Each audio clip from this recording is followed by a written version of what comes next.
అందరూ భయపడే వాటికి నేను భయపడను. ఎందుకంటే ఆయన దుడ్డు కర్రయు ఆయన దండమును నాకు తోడుగా ఉంచుతాడు. అవి నాకు తోడుగా ఉన్నందున అందరూ భయపడే భయంకర పరిస్థితుల్లో సైతం నాకైతే ఆదరణ ఉంది. దేన్ని బట్టి? ఆయన దుడ్డు కర్ర దండము. మరి నా కాపరి సామాన్యుడు కాదు. నేను నిద్రపోయేవాడినైనా నా కాపరి కునకడు, నిద్రపోడో.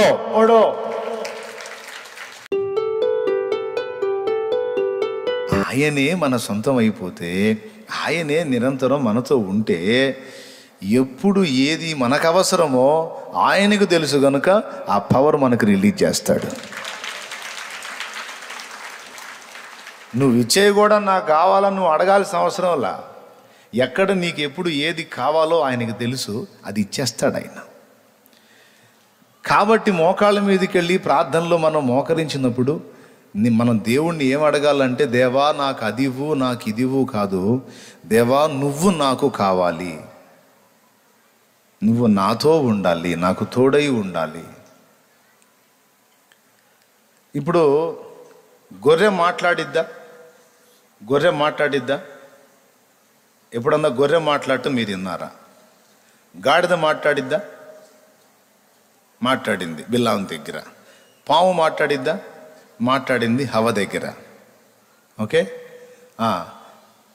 ఈ రెండు జంతువులు కాకుండా ఒక గొర్రె మాట్లాడుతుంది.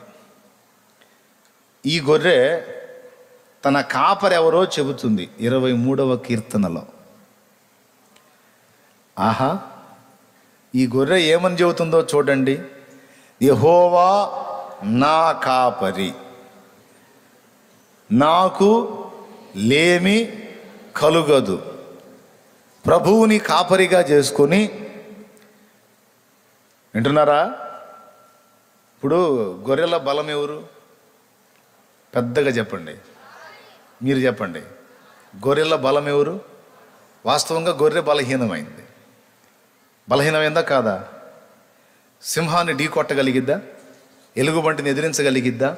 దొంగల చేతి నుండి తప్పించుకోగలిగిద్దా? తోడేళ్లను ఎదిరించగలిగిద్దా? లేదు. అప్పుడు గొర్రె బలహీనమైందా కాదా? రైట్. ఇప్పుడు గొర్రె బలం ఎవరు? కాపరి. చూసారా ఎట్లా పెట్టాడో లింకు. నేను బలహీనమైన గొర్రెను, అయితే నా కాపరి బలవంతుడైన దేవుడు.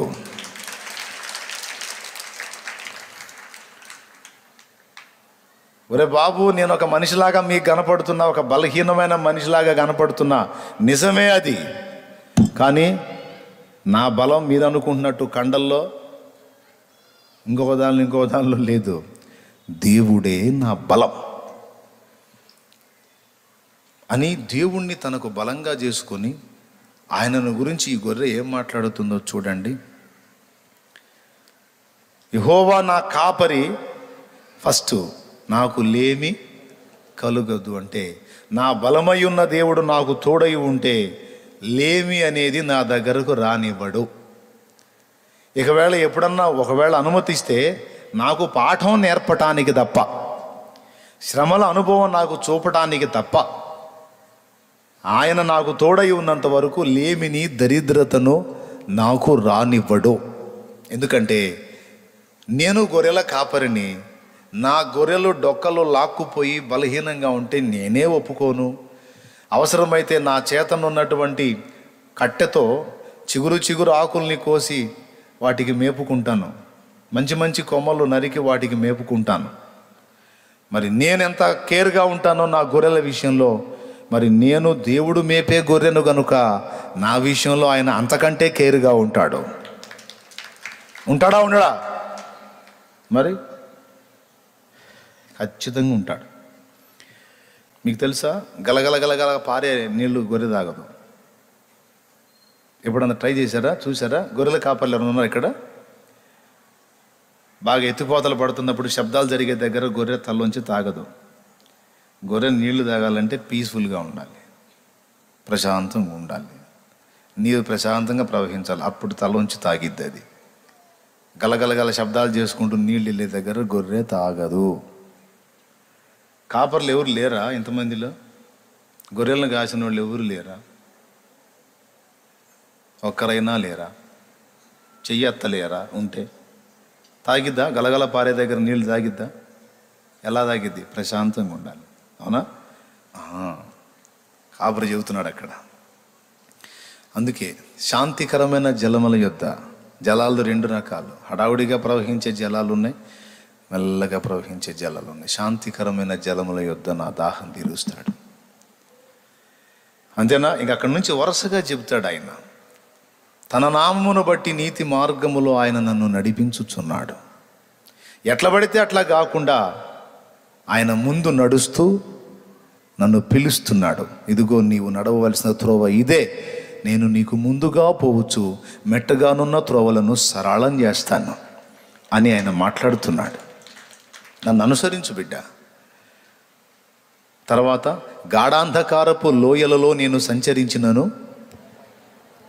మరి అంధకారపు లోయలలో సంచరిస్తే అపాయం కలగదా? ఏం భయం లేదా అంటే నాకు లేదు. ఎందుకు అంటే ఆయన ఉన్నాడు కదా, నా కాపరి ఉన్నాడు కదా.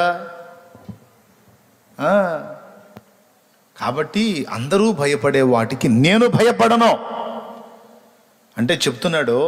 నా జీవితంలో కూడా గాఢాంధకారపు లోయలు ఉన్నాయి. అందరు మనుషులు ఎలాగైతే బాధలు పడతారో, ఇబ్బందులు పడతారో, ఎత్తుపల్లాల అనుభవాలు అందరికీ ఉన్నట్లే, అంధకారపు లోయలలో ప్రయాణం చేసిన అనుభవాలు అందరికీ ఉన్నట్టే నా జీవితంలో కూడా ఉన్నాయి. కానీ నేనైతే భయపడను. ఎందుకంటే ఆయన దుడ్డు కర్రయు ఆయన దండమును నాకు తోడుగా ఉంచుతాడు. అవి నాకు తోడుగా ఉన్నందున అందరూ భయపడే భయంకర పరిస్థితుల్లో సైతం నాకైతే ఆదరణ ఉంది. దేన్ని బట్టి?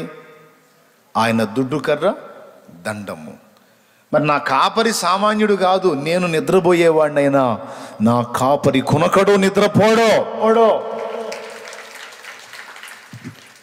గాఢాంధకారపు లోయలలో నేను సంచరించిన దేనికి భయపడను.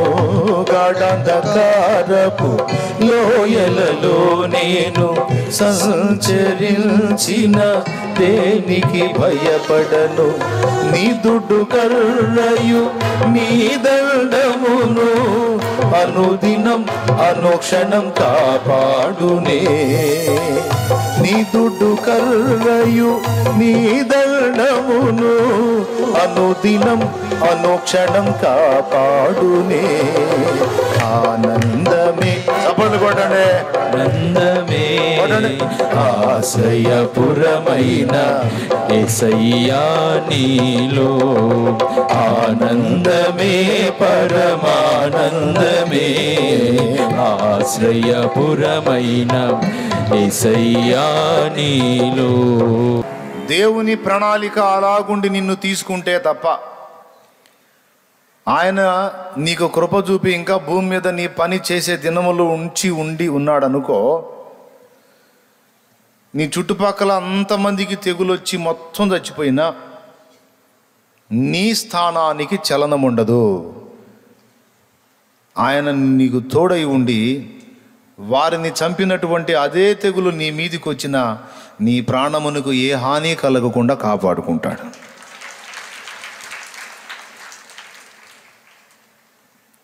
లోకంలో అన్యులు ఒకవేళ దాన్ని బారిన పడి ఎఫెక్ట్ అయితే అవ్వచ్చు. వారికి లేనిది మనకు ఉన్నది ఒక్కటే, దేవుని కృప. వారికి లేనిది నీకున్నది దేవుని కృప. ఆయన అనుమతి లేకుండా నువ్వు ఎంత కఠినమైన అంధకార లోయల్లో గుండా ప్రయాణం చేసినా, అంధకార లోయలు అంటే ఫస్ట్ లోయ అంటే దిగిపోయేటువంటి స్థలం, అంధకారం అంటే చీకటి, గాఢాంధకారం అంటే అస్సలు కన్ను పొడుచుకున్నా కనరాని చీకటి. అందరికి అలవాటు అయిపోయింది గాఢాంధకారపు లోయ, గాఢాంధకారపు లోయ అని పాడి పాడి అలవాటు అయిపోయింది. అసలు గాఢాంధకారం అంటే ఏంటి, లోయ అంటే ఏంటి, అక్కడి పరిస్థితులు ఎలా ఉంటాయి అంటే ఏమీ కనపడదు. అదొక లోయ. ఎక్కడ ఏ సర్పం ఉందో తెలియదు, ఏ క్రూర జంతువు ఉందో తెలియదు, ఎక్కడ ముళ్ళ తుప్పలు ఉన్నాయో తెలియదు, ఎక్కడ ఊబి ఉందో తెలియదు, ఎక్కడ మెరక ఉందో తెలియదు, ఎక్కడ పల్లం ఉందో తెలియదు. అంటే దీన్ని ఎలా చెప్పుకోవచ్చు అంటే, కొన్నిసార్లు మన జీవితంలో మనం ప్రయాణం చేస్తున్నప్పుడు అసలు ఏమవుతుందో, ఏం జరిగిద్దో, ఎటు పోతున్నామో, ఎలా అయిపోతామో, చివరికి ఒక కొలిక్కి వస్తామో లేకపోతే అంతటితోనే ముగింపో అర్థం కాని అనుభవాన్ని గాఢాంధకారపు లోయతో పోల్చవచ్చు. అర్థమైందా?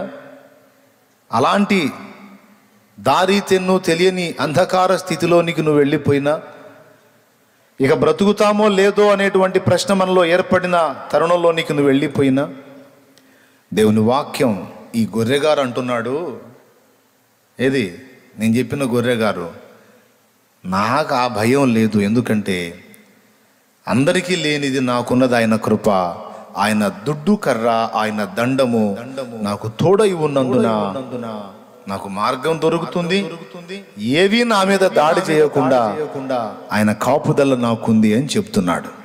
దేవునికి మహిమ.